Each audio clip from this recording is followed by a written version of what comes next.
Hello everyone. So this is my 8th video. So in this video we will discuss about Bernoulli's trial and binomial distribution. So Bernoulli's trial इसको बोलते हैं. So these are the 4 conditions. यहाँ 4 condition लिखा हुआ है. ये चारों condition जिस ट्रायल में सेटिस्फाई होगा उसी को हम बर्नौलीज ट्रायल बोलते हैं. तो ये रैंडम एक्सपेरिमेंट में there should be finite number of trials. मान लो एक कॉइन को मैं 10 टाइम्स टॉस कर रहा हूं. तो 10 टाइम्स टॉस कर रहा हूं तो it should be finite number of trials. मतलब वो जो टॉसिंग कर रहा हूं ना इनफाइनाइट नहीं होना चाहिए. अगर 10 टाइम्स अगर मैं टॉस कर रहा हूं वो इनफाइनाइट टाइम्स नहीं होना चाहिए, फाइनाइट होना चाहिए. वो 10 भी हो सकता है, 20 भी हो सकता है, 50 भी हो सकता है, 100 भी हो सकता है, लेकिन फाइनाइट होना चाहिए. Second, the trial should be independent. तो इंडिपेंडेंट ट्रायल मतलब जैसे थ्रोइंग डाइस, टॉसिंग कॉइन, और एक और कैटेगरी इसमें आएगा independent. Throwing dice, tossing coin, और एक और कैटेगरी है वो कैटेगरी में जिसमें रिप्लेसमेंट होगा.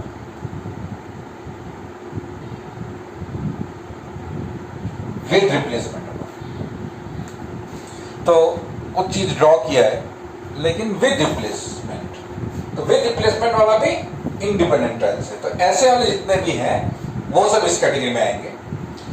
Each trial exactly has 2 outcomes, success और failure. मतलब हमेशा उसका हर ट्रायल का जो सक्सेस और फेलर है वो उसका सिर्फ 2 आउटकम होना चाहिए. या तो सक्सेस होगा या तो फेलर होगा. उसके अलावा और कोई कैटेगरी नहीं होनी चाहिए. जैसे मान लो थ्रोइंग ए डाइस, गेटिंग 4, मतलब डाइस में 4 शो करने को सक्सेस अगर बोला है, तो दूसरा वाला जो होगा वो गेटिंग नॉट ए 4, मतलब 4 नहीं होना चाहिए. उसके अलावा और कोई आउटकम नहीं होना चाहिए. मतलब 4 के लिए फिर एक अलग, फिर अगर 6 होने से अलग, 1 2 3 के लिए अलग, तो वैसा नहीं होना चाहिए. उसमें सिर्फ 2 आउटकम होगा. या तो वो सक्सेस होगा या फेल होगा. सक्सेस उस क्वेश्चन में कौन सा सक्सेस होगा वो उस क्वेश्चन में दिया होगा, आप उसी से समझ सकते हैं. उसमें कोई प्रॉब्लम नहीं होगा आपको. And the probability of success remain same in all trials. मान लो मैं डाइस एक थ्रो कर रहा हूं, गेटिंग 4 इज ए सक्सेस. अब डाइस थ्रो कर रहा हूं मैं मान लो 10 टाइम्स. तो ऐसा नहीं होना चाहिए कि 5 टाइम्स में 4 इज ए सक्सेस, लेकिन उसके बाद में बाकी जो 5 टाइम्स है, अगर टोटल 10 टाइम्स है, फर्स्ट 5 में मेरे को 4 मिलने सक्सेस, पीछे वाले जो 5 थ्रोज है उसमें मेरे को 6 मिलना चाहिए. वैसे होने से नहीं होगा. It should be 4. अगर सक्सेस है तो वो हर डाइस में 10 टाइम्स है ना, तो फर्स्ट डाइस में भी 4 सक्सेस होगा, सेकंड में भी होगा, थर्ड में भी होगा, डॉट डॉट डॉट 10th में भी होगा. तो सक्सेस हमेशा एक ही होगा. अभी इसी में से अगर मैं ये x और px ये टेबल अगर मैं बनाता हूं तो इसको हम लोग कहते हैं बाइनोमियल डिस्ट्रीब्यूशन.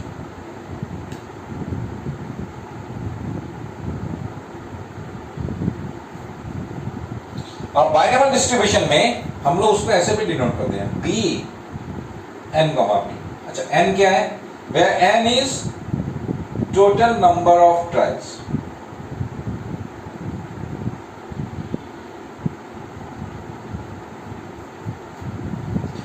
p है success, probability of success.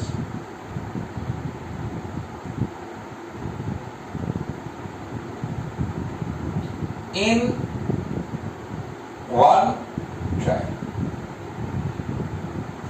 Probability of success in 1 trial. ये ध्यान रखना, मैं बताऊंगा ये इसका क्या है. और ऐसे questions they are very very easy. मतलब उससे क्वेश्चंस बहुत इजी होते हैं. इससे पहले वाले एक्सरसाइज में आपने जो 4 एक्सरसाइज किया, I think the easiest one is the last exercise. ये लास्ट एक्सरसाइज सबसे इजी है. और इसमें से अगर आएगा you will gate A 4 mark question. And Q we always get it by 1 minus P. It is actually probability of failure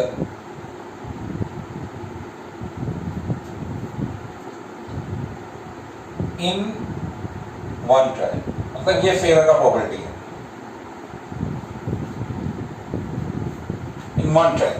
तो D N कमा पी का मतलब ये चार्ट जो है ना उस चार्ट को रिप्रेजेंट करता है. तो अगर मैं लिखा हुआ ऐसा बी 5,1/3, अगर ऐसे लिखा हुआ है बाइनोमियल डिस्ट्रीब्यूशन है, that means is the number of trials n, और ये है आपका p. q आपका लिखा नहीं रहेगा, लेकिन all of you no, you should know that q means 1 minus p. तो 1 minus 1/3 2/3. ये आपको याद रखना होगा.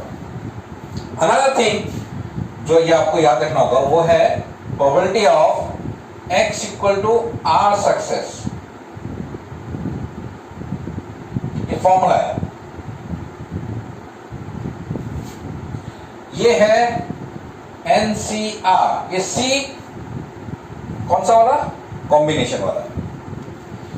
P to the power R Q to the power n minus R. ये फॉर्मूला आपको याद रखना होगा, क्योंकि यहां पे प्रोबेबिलिटी निकालने के लिए सिर्फ और सिर्फ यही फॉर्मूला यूज होगा. और ये बहुत बहुत इजी है. ये सिर्फ आपको ये फॉर्मूला याद रखना है, ये एक्सप्रेशन याद रखना है, और बाइनोमियल ट्रायल्स है, बर्नौलीज ट्रायल है कि नहीं, ये पता करने के लिए सिर्फ ये छोटा चीज है जो मैंने आपको ये 4 कंडीशन दिया. और वो आपको समझ में आ ही जाएगा. जब मैं आपको क्वेश्चन दिखाऊंगा तो आपको समझ में आ ही जाएगा कि किस तरीके का ये है. और इसका अगर मीन निकालने के लिए दिया तो आपको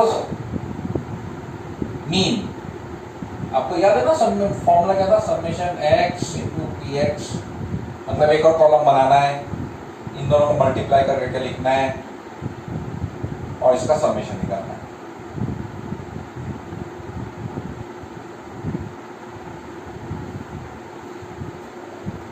ये मीन है. तो ये सब बातों का ध्यान रख के हम लोग ऐसा क्वेश्चन करेंगे. और आप लोग देखना ये questions they are very very easy and you will find it. I will show you some different type of question. तो आज हम लोग सिर्फ इस एक्सरसाइज से क्वेश्चन डिस्कस करेंगे and this is your last exercise. तो आज मैं आपको एक्सरसाइज 13.5 के क्वेश्चन दिखा रहा हूँ and after that we will do one more class where we will discuss some questions from your miscellaneous exercise. तो मिसलेनियस एक्सरसाइज से कुछ इंपॉर्टेंट क्वेश्चन हम लोग डिस्कस करेंगे. माय लास्ट क्लास, जो अगला वाला क्लास होगा, मेरा लास्ट क्लास होगा प्रोबेबिलिटी चैप्टर का. Now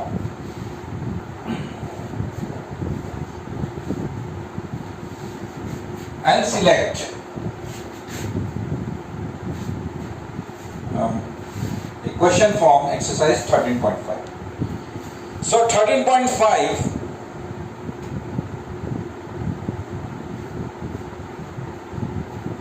question number 2. Exercise 13.5, question number 2. A pair of dice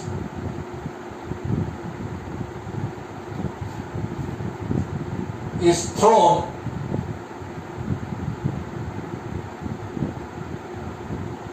four times.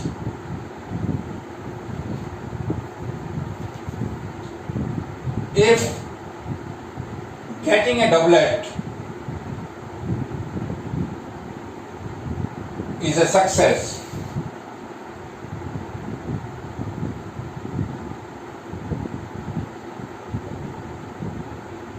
find the probability of 2 successes.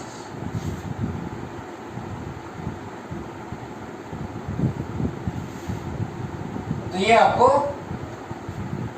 Very simple question. दिखने में ये आपको बहुत वो लगेगा, कॉम्प्लिकेटेड सा लग रहा है, लेकिन it's very simple. A pair of dice, pair of dice मतलब क्या? 2 डाइस.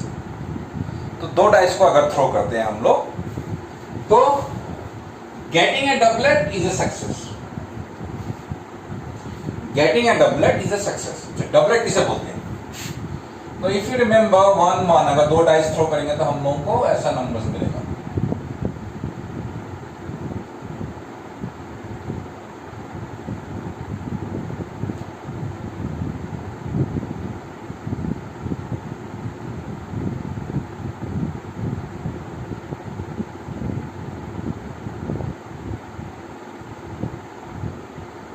ऐसे चलता रहेगा।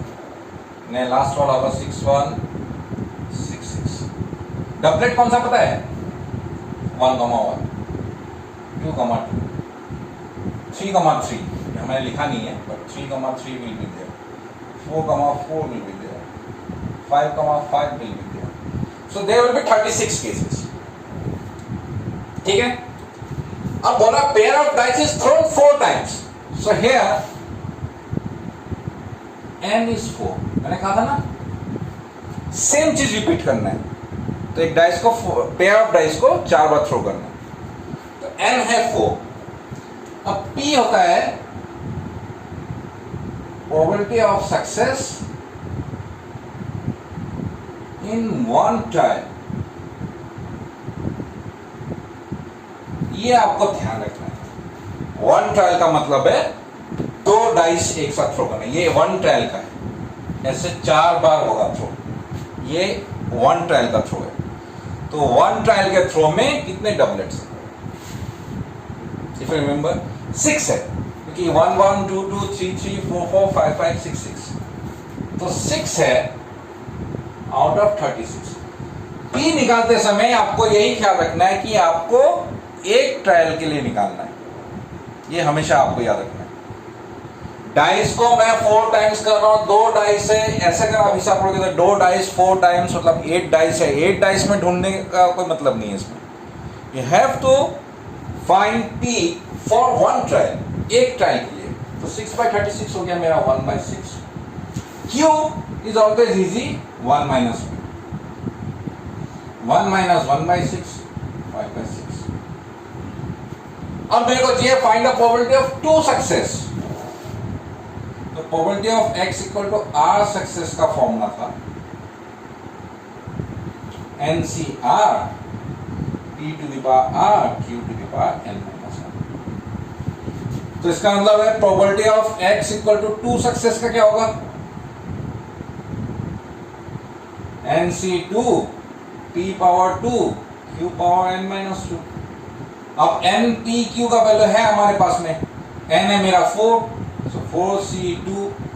p का वैल्यू है 1/6 power 2, 5/6 power 4 - 2। And all of you know how to find this value. ये वैल्यू निकालने से आंसर मिल जाएगा।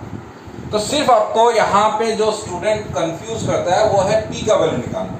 सो p का वैल्यू निकालते समय it should be of 1 trial. We'll do some more question so that you can understand it easily.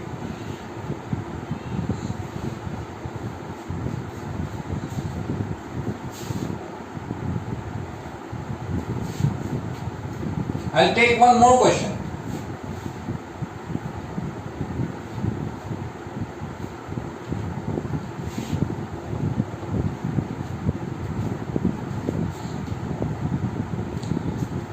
If you find my speed fast or slow, so you, आपका जो video में ऊपर जो 3 dot होता है ना, उसमें आप क्लिक करना, उसमें आपको स्पीड आप मेंटेन कर सकते हैं। You can make it slower, you can make it fast. अगर आपको लगता है कि थोड़ा और स्पीड में वीडियो देखूं, you can make it fast. So you can adjust your speed according to your understanding speed.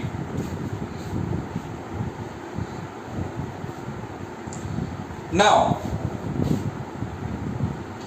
question number 4.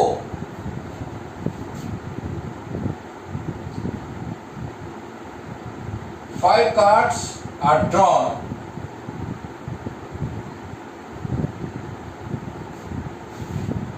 with replacement. तो यहां बर्नौली स्टाइल लगाने के लिए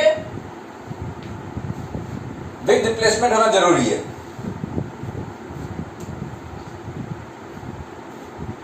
What is the probability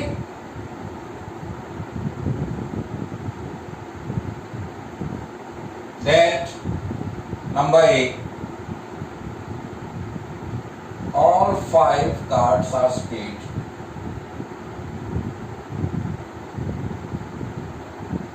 B, only 3 are spade. C, none is spade. It's a very simple question. अब इसमें बोला कि 5 cards draw करना है with replacement. What is the probability that all 5 cards are spade. मतलब ये निकालना है तो 5 कार्ड्स ड्रॉ कर रहे हैं. तो 5 कार्ड्स अगर ड्रॉ कर रहे हैं विद रिप्लेसमेंट और इसमें स्पेड ही निकालना है, 5 स्पेड्स निकालना है या 3 स्पेड निकालना है, मीन्स सक्सेस एक ही है. मतलब स्पेड निकलना ही सक्सेस है. So let success is defined as getting a spade. कितना कार्ड ड्रॉ करना है? 5. Here n equal to 5. P क्या होगा? Probability of success, probability of getting spade in one trial, one draw. ये आपको ख्याल रखना है. P हमेशा एक ट्रायल के लिए होता है. अब 5 में स्पेड कितना होगा? You need not to think about that one. एक के लिए कितना होगा? दैट मीन्स एक स्पेड निकालने का प्रोबेबिलिटी कितना है? That is 13 cards are there, 52, 13 by 52 और 1/4. Q is always 1 minus P. तो ये 1 minus 1/4, 3/4. फॉर्मूला है probability of x equal to r success. का फॉर्मूला क्या था? NCR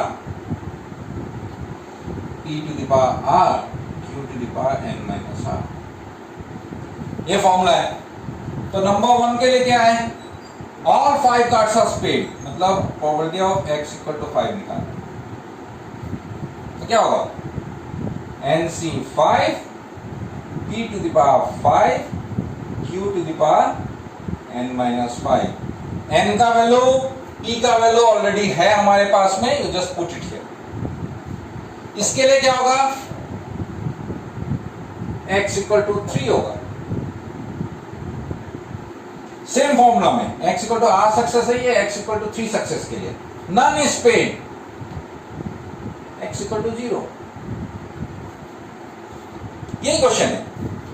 it's very very simple. Will do some more question. Will discuss. I think it's better to discuss 2 questions at least.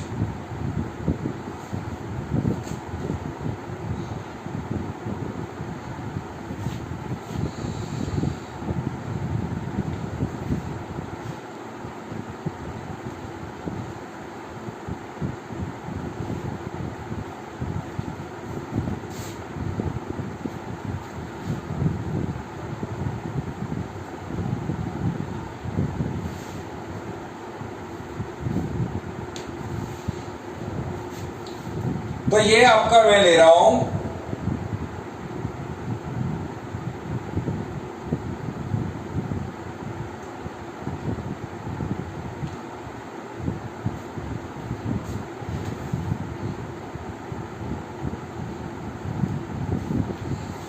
Question number 8.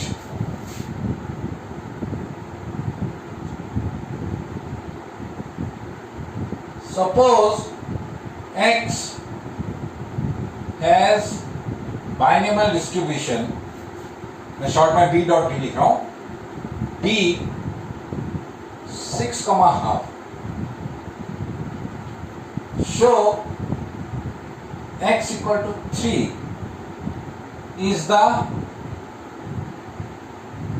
most likely outcome.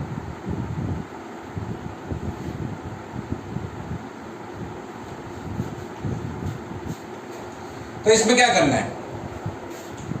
n कितना है? 6, ये n है, ये क्या है p, p equal to half, q equal to 1 minus p, 1 minus half is half. अब आपको ये करना है probability of x equal to 0 का वैल्यू निकालना है। x equal to r success का फॉर्मूला याद है ना,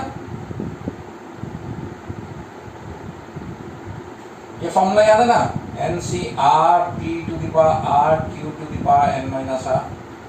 x इक्वल टू 0 निकालना है, x इक्वल टू 1 निकालना है, x इक्वल टू 2 निकालना है, सबका वैल्यू निकालना है up to x equal to 6। और इसमें आपको देखना होगा जो probability of x equal to 3 निकलेगा, दैट विल बी द, ये वैल्यू सबसे बड़ा होगा, the biggest value, maximum value. इस सभी में से मैक्सिमम है, वही आपको प्रूफ करना है। मोस्ट लाइकली आउटकम का मतलब है कि सबसे ज्यादा चांस है उसके आने का, मतलब उसका प्रोबेबिलिटी सबसे बड़ा होगा, वो वैल्यू सबसे बड़ा होगा, बाकियों का प्रोबेबिलिटी उससे कम होगा, या आने का चांसेस कम होगा। तो यही एक क्वेश्चन है। जैसे मान लो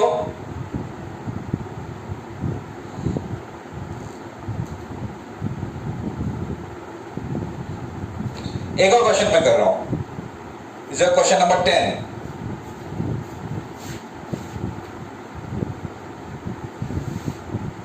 exercise 13.5, question number 10।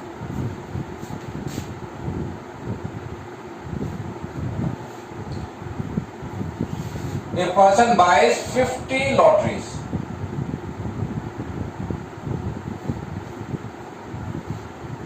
In each of his chance of winning a prize,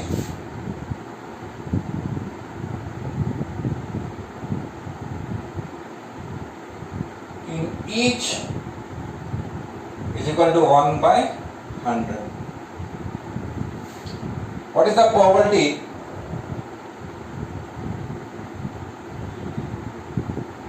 that he wins number A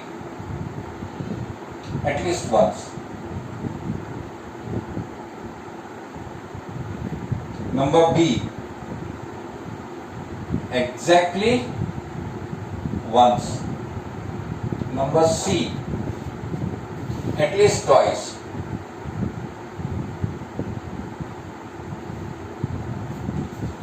This is also a very simple question. I'll show you how. कितना लॉटरी लिया है? 50. So here n equal to 50. P means probability of winning in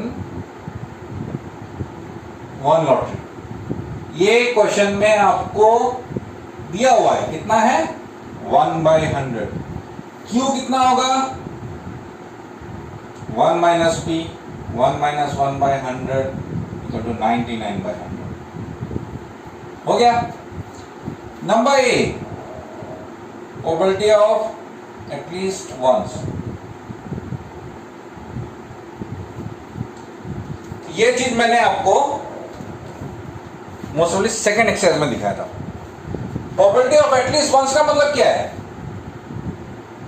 उसको एक बार जीतेगा वो, तो इसका मतलब है यहां पे x इक्वल टू 1 के लिए निकालना है, x2 के लिए निकालना है, x3 के लिए निकालना है, x50 के लिए निकालना है। 50 लॉटरीज है, सबके लिए चेक करना है। इज इट पॉसिबल इतना बड़ा वैल्यू निकालना? It is not possible. But when I say probability of at least once, it means 1 minus probability of none. ये फॉर्मूला मैंने आपको सेकेंड एक्सरसाइज से पहले दिया था। इसका मतलब है 1 minus probability of x equal to 0 mean 0 success.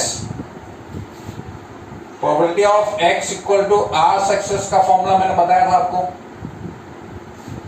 NCR p to the power r q to the power n minus r। ये formula will be applicable in everywhere.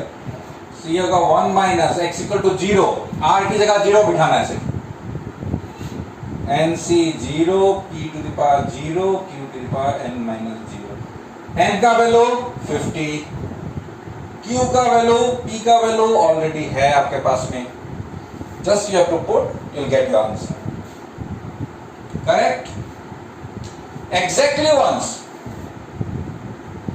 मतलब एक बार जीतना है।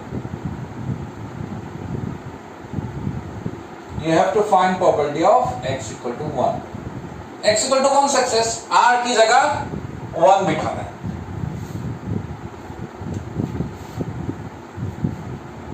Number C, probability of at least twice. at least twice का मतलब minimum 2, तो इसमें क्या क्या आएगा?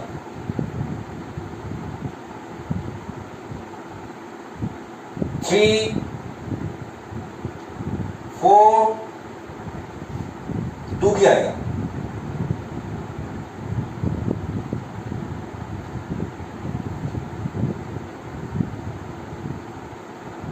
ये फिर वही बड़ा प्रॉब्लम हो गया हमारा, एकदम 2 से लेके 50 तक। तो इसका तरीका क्या होगा? 1 minus, you see which one are not included here, 2 के से पहले अगर इंक्लूड नहीं है, 2 के पहले क्या है?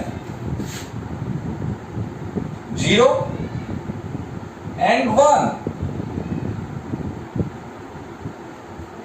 तो मुझे अगर इसके बाद वाला निकालना है, इट इज बेटर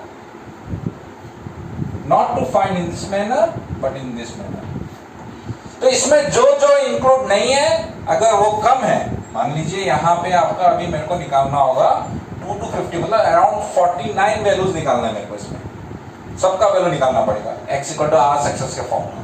तो 49 वैल्यूज अलग अलग से निकाल के ऐड करने से अच्छा है 2 वैल्यू निकाल के ऐड करना है और 1 से माइनस कर देना है।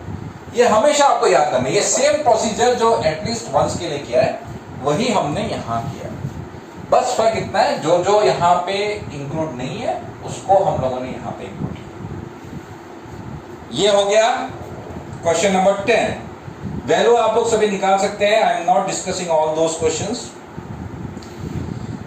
उसके बाद में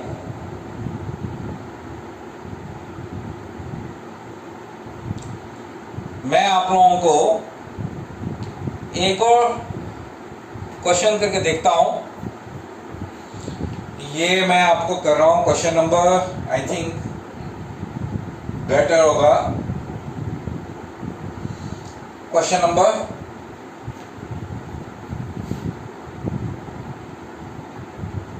12।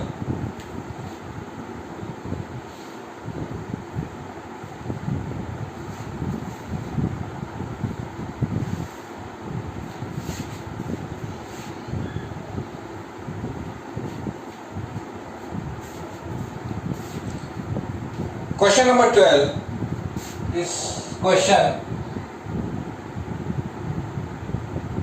probability you have to find at most 2 6s in 6 throws of a dice, of a single dice। तो डाइस सिंगल है, जैसे क्वेश्चन नंबर, एक क्वेश्चन जो हमारा किया था हमने शुरुआत में, क्वेश्चन नंबर 2, इसमें पेयर ऑफ डाइस था, इसमें सिंगल डाइस है। तो 6 थ्रोज है, here n equal to 6, p, let p is the probability of getting, क्या चाहिए हमको? 6s चाहिए, 2 6s, एट मोस्ट 2 6s तो अलग उसमें आएगा हमारा, लेकिन 6s चाहिए in one a single die. So probability of getting a 6 in a single die, 1/6 probability of getting a 6 in a single die. तो एक डाइस में 6 आने का प्रोबेबिलिटी है 1/6। Q is always 1 minus P, so 1 minus 1/6 तो 5/6। ये हो गया। So probability of at most 2 success, इसका मतलब है at most 2 success का मतलब है मैक्सिमम 2 या उससे कम 2 और लेस देन 2। तो इसका मतलब है probability of x equal to 0, x equal to 1, x equal to 2। तो ये at most ये जो बता रहा है वो आपको बता रहा है कि मैक्सिमम 2 6 मिलना चाहिए। एक 6 मिलने का मतलब है x इक्वल टू 0 मतलब कोई भी 6 नहीं मिला। तो इसमें कौन सा फॉर्मूला होगा? Same, x equal to r success. Formula क्या था? NCR p to the power n minus r q to the power, और p to the power r q to the power n minus r। तो 0 के लिए निकाल लेना है अलग से, वो वैल्यू यहां बिठाना है, फिर यहां r की जगह 1 बिठाना है, उससे जो वैल्यू मिलेगा n और p q का वैल्यू बिठाना है हमको, फिर 2 के लिए जो बैठेगा वो लेना है, वो लेने के बाद में आपको सब ऐड करना है, ऐड करके जो आंसर मिलेगा यही आपका फाइनल आंसर होगा। So this was your exercise 13.5, the last exercise. In my last video, जो मेरा next video होगा, last video, I will discuss about your miscellaneous exercise। तो उसमें से मैं कुछ specific question pick up करके I'll show you, and basically everything जो हमने यहाँ पे सीखा है उसी टाइप के questions हमको वहाँ पे मिलने वाले हैं। एक दो थोड़े से exercise के questions से level थोड़ा high होगा, we'll discuss those questions sure। How much time we get in my next video। तो next video में जितना भी हो सके possible, we'll try to do maximum questions। Otherwise, you try all other questions of this exercise। Thank you।